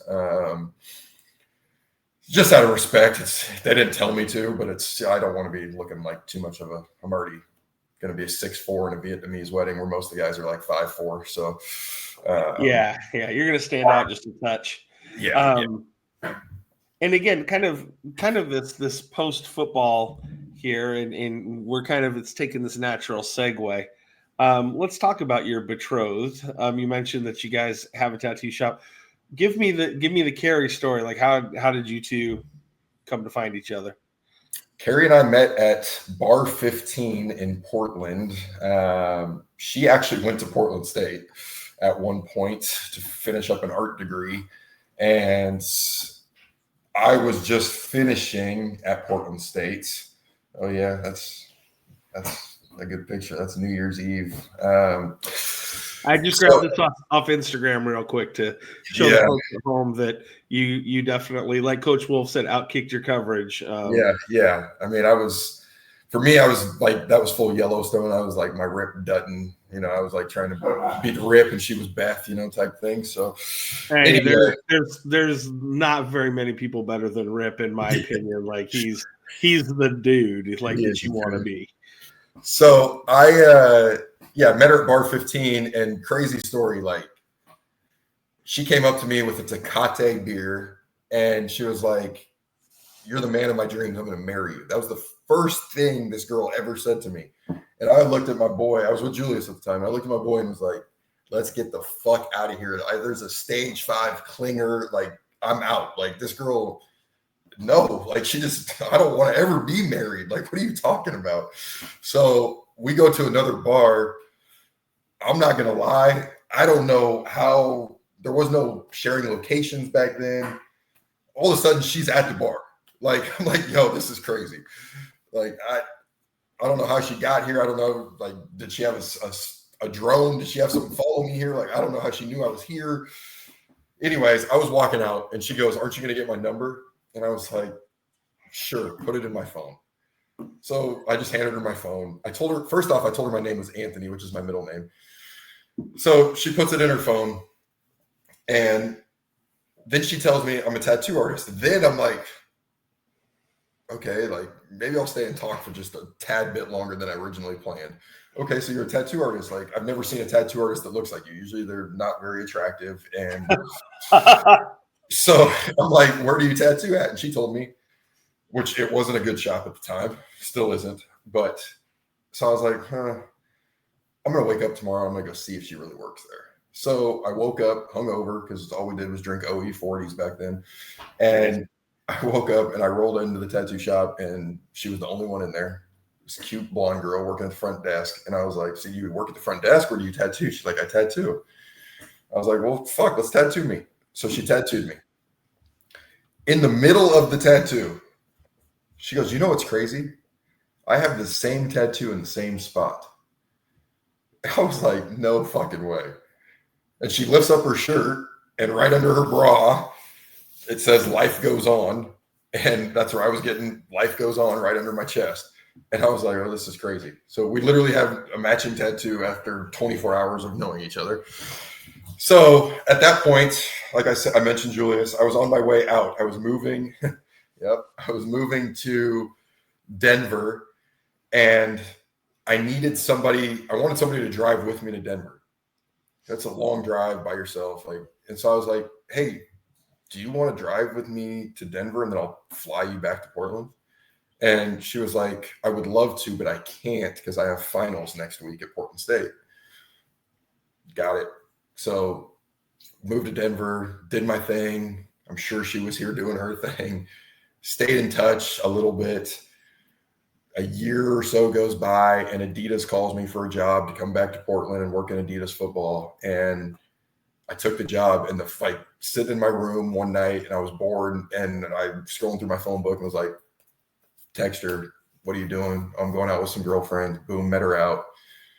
Like 2 weeks later, we were living together. And yeah, been together. That must have been, I don't know, we're almost 13, 14 years together, and almost 10 years of marriage now. So pretty crazy, pretty wild. But there is, I guess, she called her shot. She said she was going to marry me and I was the man of her dreams. And sure enough, the stage 5 clinger is now my wife. So yeah. Do you ever call her a stage 5 clinger anymore, or do you avoid that trap? Yeah, when I tell that story, like if she was in the other room right now listening, she'd send me a text like, "Shut the fuck up." But, yeah, of course. Fantastic. Yeah. So again, life after football. You played the game. You got coached by some good coaches. You have a pretty good head for it. You got into coaching a little bit. And so just to back this up again for the viewers who don't know the Sommer family, we've talked about Dad being a head coach for a long time, ever since you were a kid. Yep. Little brother played high school football, played Division I at Portland State, has also gotten into coaching, has also been a head coach. You got into coaching, and how did you get into that? Who got you into that? And tell me about your first coaching experience. Yep. So I started doing just like academy work. I always said like I didn't want to coach. I didn't want to coach high school because I know there's always kids in the back of the line looking for Tweety Bird in the sky, and like I wanted to coach guys that wanted to be there and dogs. And so like I started doing academy work, helping out with some buddies that were doing some things. My buddy Alex Linicall, I played with at Oregon State, was running a thing called Line Pro, and so I became his D-line coach. And then we started working with E-Force football. And then before you knew it, we had our own facility and academy, and we're, basically charging for privates and group sessions and coaching kids that wanted to be there and get better. So that's kind of what started it. And then as my dad got roped back into Milwaukee to coach with Coach Wolf, and then my brother said he was going, then I talked to and was like, yeah, we've got a few guys that, this big Russian kid, Daniel, and this other kid, Caden, and this other kid. And so the list went on, and I was like, oh, I'll come give it a try. I played here. I'll help these kids out. And sure enough, after like 2 weeks, it was like, I love doing this. Right. So created a couple all-league players, made the playoffs that first year, and then I got suckered in. So then it was just what's next, right? Brother went to Gladstone. I went to Gladstone. The challenging part was it was during the COVID times. Are we going to have a season? What are the rules? So it's kind of like off and on a little bit for me, just based off the rules and stipulations of things.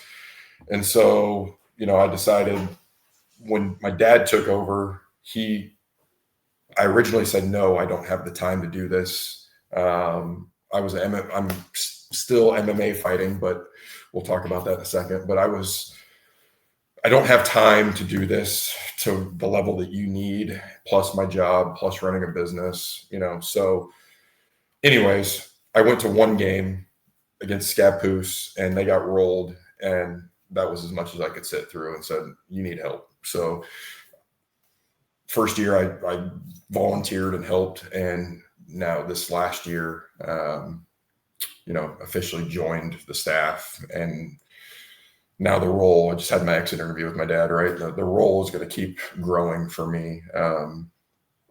I am self-proclaimed the number one D-line coach in the state of Oregon. To me, it's probably in the country. I'm willing to put that up on there against any coach. If anybody's watching this and want to go X's and O's or technique for technique, let me know. But I get a lot out of my kids with little talent. All league guys every year, runner-up defensive player of the year this year in our league. When I was in Milwaukee, I had a kid who ended up dropping out of school, Jacob Stroop, first team all league. Boy had a vicious spin move and looked like the Michelin Man. So I'm telling you, like I can get the most out of my guys. You know what? And I agree. I bet you are fantastic defensive line coach. I coached a kid who went to Oregon State and Portland State. So, I mean, I don't know if you could compete with that, even though it was you. Yeah, the crazy part is I don't have – in the academy, I had college kids. But in high school, I don't have a kid yet, and it's driving me crazy. This year, I might get my first one with Aiden Logan. I'm hoping – I know Linfield and Pacific, but that'll – I do have a freshman – Eli Jackson, I know you're going to watch this. So if you are making it to an hour and 30 minutes in, Eli, he will be next up and will be a big recruit. So. Okay. Yeah. I can't. I've coached two kids that have gone to Portland State. Boy, I forgot about your brother. Yeah. So yeah, until you're at my level, don't come on my show telling me how good of a fucking coach you are, buddy. No, I was fortunate enough to coach you for a season varsity and your brother. And, I know what you know. I know that you're going to do great things there. And that you are going to be the guy there for kids when they need a ride, when they need a meal, when they need you to pick them up. Like you and your brother and your dad are all fantastic. So definitely runs through the household there. So let's transition now. You're doing football. You at a late age got into MMA cage fighting, which I find fucking staggering because that is not a game for guys to get into when they're in their 30s for the first time. And you have always had this vicious side of you. You talked about it, the anger issues that you had when you were younger. You've always had this Dr. Jekyll, Mr. Hyde type thing going on. And when Mr. Hyde comes out, he can get pretty ugly. So I thought this was great for you, but maybe more great for you in your 20s. Tell me how you got into it in your 30s. Yeah, I wish I would have started in my 20s, but catch 22 with the neck injuries and other football lingering injuries. Maybe it's better. My body took a little bit of a hiatus from things. Yeah, so it just kind of something came up. A guy owns a gym and saw me and told me I should be a fighter. Just come try it for a little bit type deal. And so I put on a jujitsu gi, which to me looked like pajamas. And I put it on, tied a little white belt around my waist, and went to a jujitsu class and started rolling around on the ground, getting tapped out by guys that were like 130 pounds, getting my arm busted by, girls. And here I am now with cauliflower ear, and I still can't fight, right? And so I, at that point, had to commit to it because now I look the part, but I can't do it. So I always said, and I told my family this, I'm just going to do one fight. I'm going to do one fight and see what happens, and then whatever, right? I just want to do it once. So I did it once, and I actually lost to a seasoned vet, like a dude that never wanted to be a pro fighter, but just wanted to run through amateur fighters. And he was an older dude, like in his 30s. Like, I think he was older than me at that point. Like, this was 4 years ago. So I think he was like 39 at the time. He had a wrestling background, and he beat me. And I was like, I'm done. I'm done fighting. Like, I lost it. And it was a decision fight. I didn't get my ass whooped or anything, but it went to a decision. And so I took some time off from that, and like, I'd never lost a street fight before. I was undefeated at the bar. So for me, it was like, this was kind of humbling. Yeah. And all your friends and family were there. And then the competitive side in Carl comes out. Like, okay, I lost the fight. I got to get back in there. Like, I gotta fucking show people I can win a fight. Right. So I took some time off and then came back with a different mentality. And I really became a student of martial arts. Like, this isn't just, let's go try this. Like, I'm going to buy into this, right? I'm going to do this and go to every class and become better and become a better striker and wrestler and do all these things, right? And so then I had a really good year where I won 3 fights in a row and became a pro fighter. And really, it kind of blew up from there. Like a big agency, first round management. They signed John Jones. Their UFC roster is crazy. But anyways, they reached out. I signed with them. Started getting cool packages, gift packages of gear and all sorts of things coming to the house. Yeah, that dude was a bucket of shit, but it was fun. That guy's he's got a nice rack on him right there. Dude, the crazy thing is, as an amateur, he was ranked like 7th in the Pacific Northwest. And I was like, there's no way. We went to the weigh-in and I faced off with him, and I was like, I'm going to kill this guy. And he did kick me in the nuts twice, so he tried. That's illegal in MMA, but he's also very short, so his kicks didn't quite make it up this high. Only fight to this day that I've woken up with dual black and blue nuts on both sides. Like, the whole sack was black and blue and swelling into the scrotum. So yeah, it was not fun, but yeah. So MMA is just, man, it's still here. I did soft retire in April, and the reason I'm saying that is because I went through some things, and I just, at that time, it felt right. Like, I'm done fighting. I did this. I became a pro fighter. I fucking had Jerry Maguire as an agent, right? Like, I've done this thing, right? And then I decided to go back to the gym one day, and I started sparring and helping out a heavyweight that's getting ready for a big fight. And I started seeing my hands and my punches land, and I was like, you know what? I think I can still maybe do this, but now it's got to convince my wife to let me back in there. So possibly March, if the phone rings for a short notice fight that I may have got word of February 8th. But I'm ready. So if the phone rings, if it's a good matchup, I'm ready to step back in there. Nice. Okay.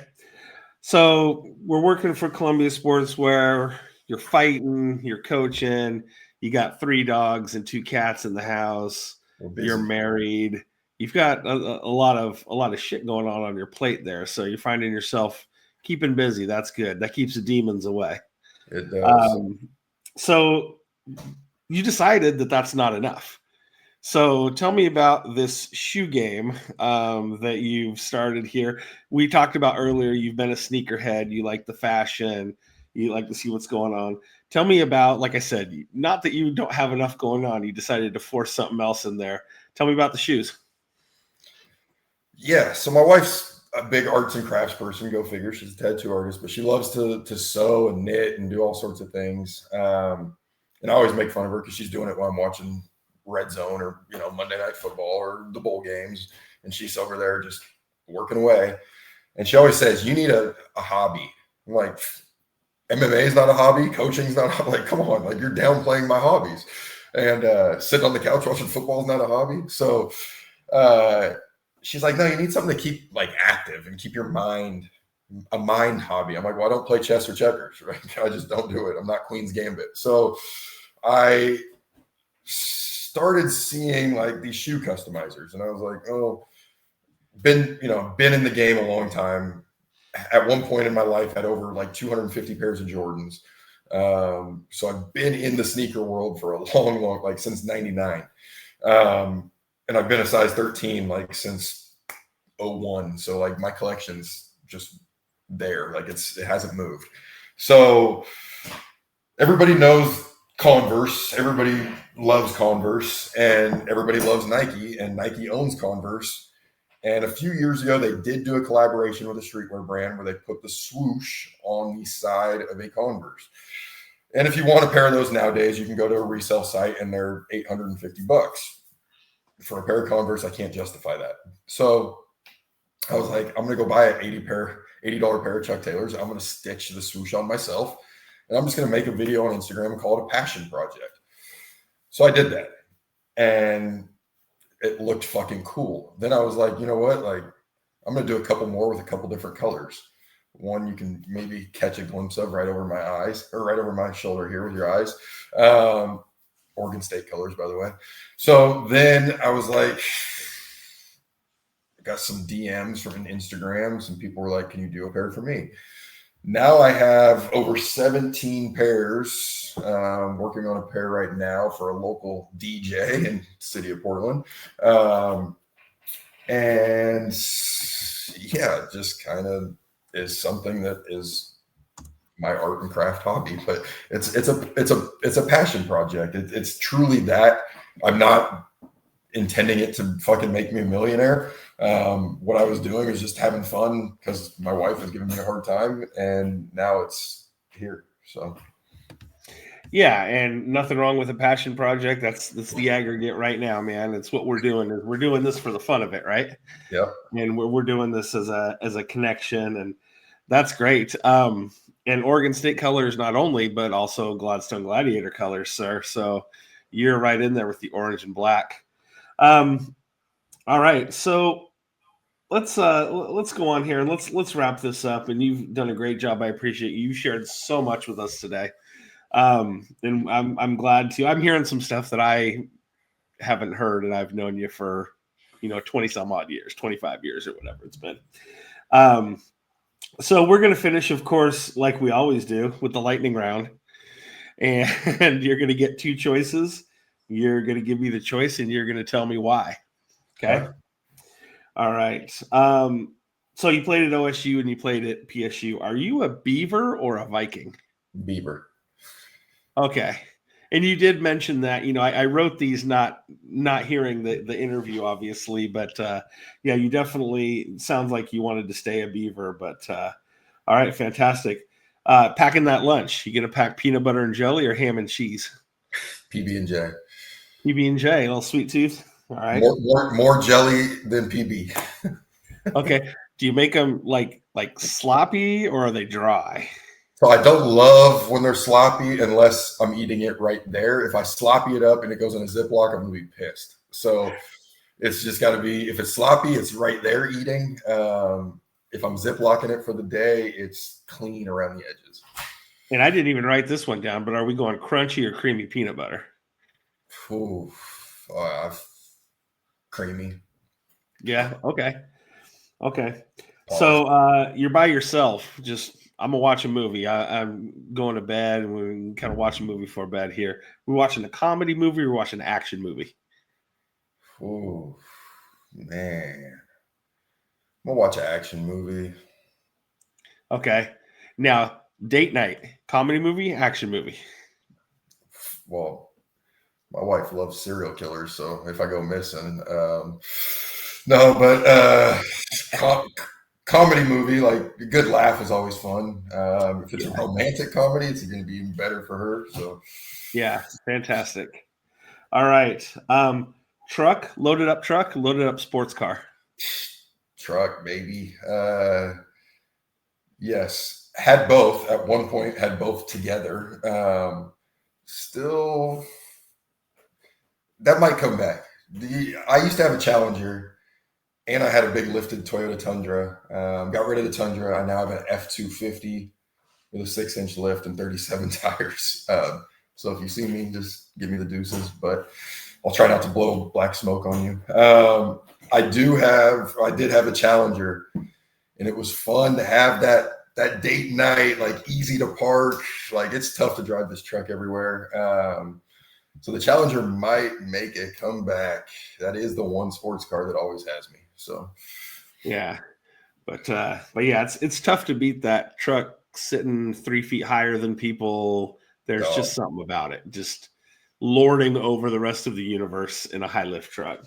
The best part is when people are like, because I don't even need to say it. I know what people think when they see the big truck energy, and everybody's like, "Oh, that guy's got a little wee wee, or he's got small man syndrome." Like whatever. Like I get it, but then your boy hops out, and then you're like, "I'm just gonna get back in my whip now." So just to let y'all know, my head does hit the ceiling in the truck, like and the seat's down all the way. So like. I'm still a big dude jumping out. I'm 6'4", 250 running out of that truck. So don't be smart with those words now. Well, I just avoid that by driving nude. Then you can just pop in and see yourself. Clue or Monopoly? Monopoly. Yeah, Monopoly. Got to get that Skrilla. Let's get that money, boy. Okay. Now, are you ever the banker and kind of cheat and stash some money for yourself? I'm not. No. Oh, okay. I cheat my ass off. I'll take that orange 500 and I'll slip it right under the board where no one can see it, and I'll pull it out as soon as I land on Park Place. I'm paying my rent. But if we're talking games, I'd rather shoot dice than do anything. So if we're talking games, like I'm shooting dice all day. Okay, all right. So let's see, Beyonce or J-Lo? Oh boy, these are the hard hitting aggregate questions. Both were at the Diddy party. We're not going to go there. Let's pull all that nonsense out of there. I still don't know. I'm still the guy that says that OJ didn't do it too. So OJ didn't do it. I'm a bad boy for life. Like I'm a Diddy Biggie guy, and you know that. So OJ didn't do it. OJ didn't do it. He ran for 2,000 yards. There's no way he could do it. Shit, I'm going J-Lo. Going J-Lo, yeah, that's a tough one. You can't go wrong. But I mean, Netflix or Hulu? You got to give up one of them and keep one of them. What are you keeping? I'm keeping Netflix because they're bringing this. Well, Hulu's done some sports stuff, but Netflix is starting to pick it up now, and I know UFC is going to sign with them, so I'm going Netflix. Going Netflix, yeah. Hulu's, I think, more for the people who like the NBC, ABC, more of the shows that are like on regular TV. I think Netflix is more of the original. Yeah. You get some stuff on there. How do you think that Netflix did with the NFL on Christmas? Did you watch any of that? I liked it, man. I liked it. I thought they did a good job. I thought the streaming was good. They let me down for that Jake Paul Mike Tyson fight. It was back and forth with the streaming, and it was pixelated. So I thought they got their shit together for the NFL. And then they gave out those sick ass like red jackets that they gave. Did you see those? They were like these red, like Patrick Mahomes and Kelsey got them, and basically like the players of the game got these sick ass red jackets. Nice. Santa Claus inspired, like white fur hood, like they were sick. Nice. Yeah.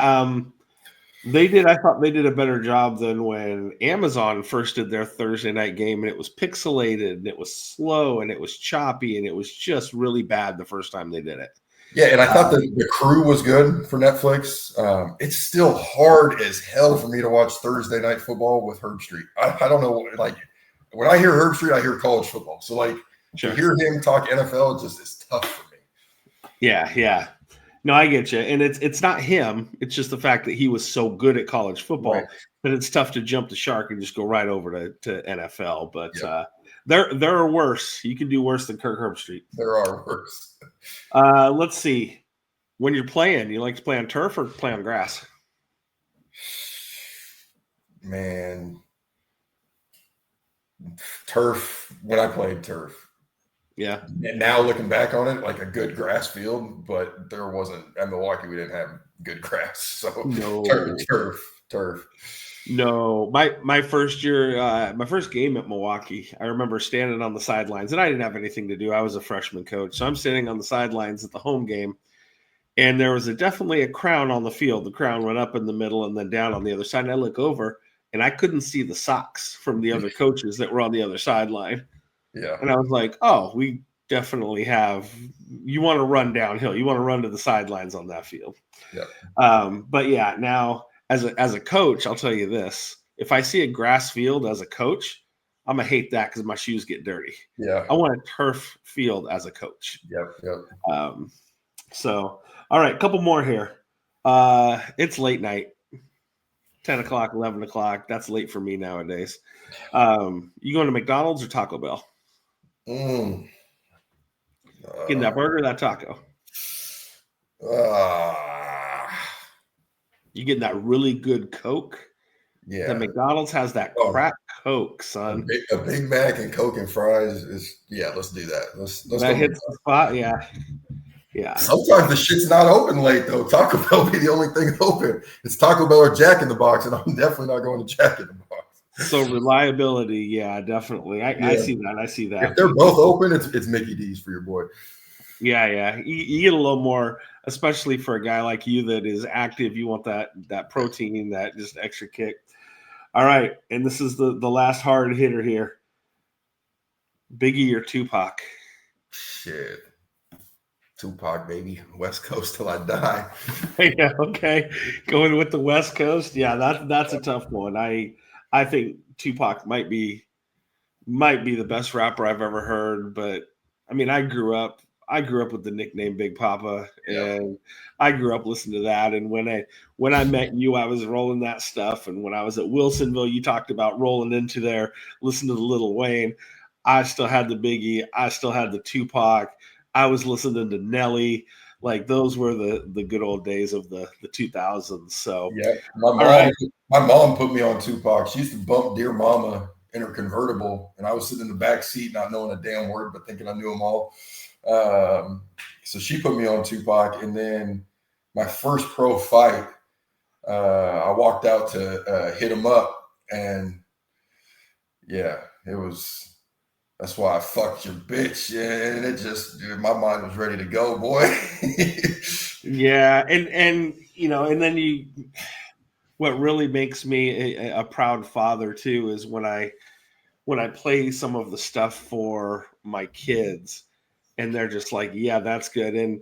And Sadie, she's 17 years old now, and you talk about getting out of she drives around in my Expedition, and she's 5 feet tall.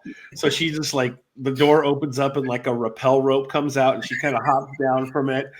But she came rolling into our driveway when she had first started driving, and it was thumping, and I could hear it, and it was 50 Cent. Yeah. And I was like, okay, now I know I've raised you with some Yeah. good taste in music. Like, and it was old, like Get Yeah, Rich or Die Trying 50 Cent. Yeah. And so, you know, when that stuff lasts generation and generation and generation, you know it's good stuff. So I'm glad to see you've got that. Oh, and before we get out of here, we did not touch base on this. You're an uncle. I am. You're an uncle 3 times, correct? Uncle. Yeah. Yep. So I'm an uncle. I got 2 nephews. My sister has 2 kids, and then my brother has his son. Just had him. It's awesome, man. It's a great feeling. I'm actually the godparent for Colton, my brothers. So that's even more elevated, right? Like first thing Cam said to me, if something happens to me, this is yours, right? And it's like, oh, you sure about that? Like nothing's gonna happen to you, my guy. So yeah, no, I babysit Colton right off the bat when he was born. Like he was new. And Cam and Aaron went to a wedding, and I had Colton for like 10 hours, and like the first couple of hours were all by myself because my wife was doing something, and I'd never changed a diaper before, never gave a bottle before, so I got to learn everything. So it was cool, and I can't wait to see little man grow up. And then also uncle by marriage, so my wife's niece, big volleyball player. I'm getting ready actually today to go watch her play in her first tournament here with this club team. And yeah, just love supporting, love obviously when they get older and, you know, being at the sports stuff. Like I love this, you know, I love hearing parents in the crowd talk about bad coaching and things like that. And so it's fun for me. Yeah, I can't imagine there would be much more of a fun uncle when those kids get to be, you know, in their 9, 10, 11, and they're really when you can start doing fun stuff, and you can take them really cool places, and you can take them to Disneyland, and you can take them out to the park and start doing sports and things like that. I imagine you're going to be a really fun uncle, and you'll do a great job. Well, I appreciate you being on. This has been super interesting, and like you said, people that have lasted as long as they have through this have really gotten an interesting tale of you. And we'll see you on future episodes of the Aggregate. You know, you'll always be my guy. The one lasting image before I hit stop recording is you mentioned Wilsonville losing the game to West Albany in 2006. And which, by the way, we were highly injured. I think we win that game if we're 100% healthy. They were really good, but I think we win that game if we're 100% healthy. Jesse Staub breaks his collarbone first quarter. Yes, and Jordan Galbraith didn't even play that game, I believe. Yeah he didn't. Yeah. And so we lost that one going away. And you mentioned Doug Sommer crying. Again, one of the only times I cried was in the locker room when it was just you and me. Yeah. Right after the game. And I think it was the longest hug of my life, including with my wife or my kids, is when I hugged you because I knew it was over. I knew I'd never coach you again. Yeah. And putting my arms around you and just saying, hey, that is burned into my memory. And that's why you'll always be special to me. You'll always be my dude. And like I said, I appreciate you being a part of the Aggregate with us here. And we got a long road ahead of us doing this kind of stuff. So we will say goodbye. Thanks, Carl. Have fun at the volleyball game. To folks who are watching, appreciate you tuning in. We'll see you next time. Thank you.